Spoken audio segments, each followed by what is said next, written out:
ایک شخص نے ایک پرندے کا شکار کیا. اس چھوٹے سے پرندے نے پوچھا تم میرا کیا کرو گے؟ شکاری کہنے لگا میں تجھے ذبح کروں گا اور کھا جاؤں گا. وہ پرندے نے کہا کہ میں بہت چھوٹا ہوں, تم اگر مجھے کھا بھی لوگے تو تمہارا کچھ بھی نہیں ہوگا, بھوک بھی نہیں مرے گی تمہاری.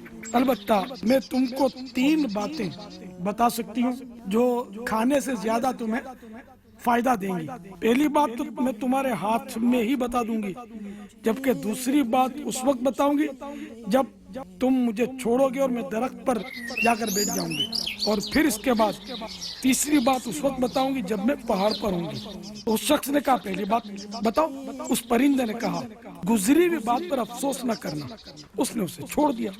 جب وہ درخت پر بیٹھ گیا تو پرندے نے کہا جو کام نہیں ہو سکتا اس کے ہونے کا یقین مت کرنا. پھر وہ اڑ کر پہاڑ پر جا بیٹھا اور بولا اے بدنصیب, اگر تو مجھے ذبح کرتا تو میرے پوٹے میں سے 100 گرام کے 2 سچے موتی نکلتے. یہ سن کر شکاری افسوس ملتے ہوئے کہنے لگا ہائے اب کیا ہوگا, اب مزید کچھ بتا. اس نے کہا کہ 2 باتیں تو میری بھول چکا, اب کیا بتاؤں. کیا میں نے تجھے نہیں کہا تھا کہ جو کچھ ہاتھوں سے نکل جائے اس پر افسوس نہ کرنا, اور جو کچھ نہیں ہو سکتا اس کے ہونے کا یقین مت کرنا.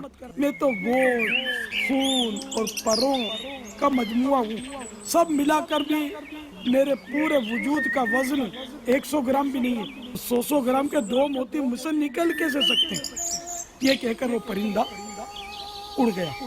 امام غزالی علیہ رحمۃ اللہ الوادی نے یہ حکایت نقل کی ہے, اور میں نے اس میں کچھ الفاظ میں تبدیلی بھی کی, اور آپ نے یہ اس کے ذریعے درس دیا کہ یہ انسان کے انتہائی لالچی ہونے کی مثال ہے, اور یہ لالچ حق کی پہچان سے اندھا کر دیتی ہے, حتیٰ کہ لالچی انسان ناممکن کو بھی ممکن سمجھنے لگتا ہے.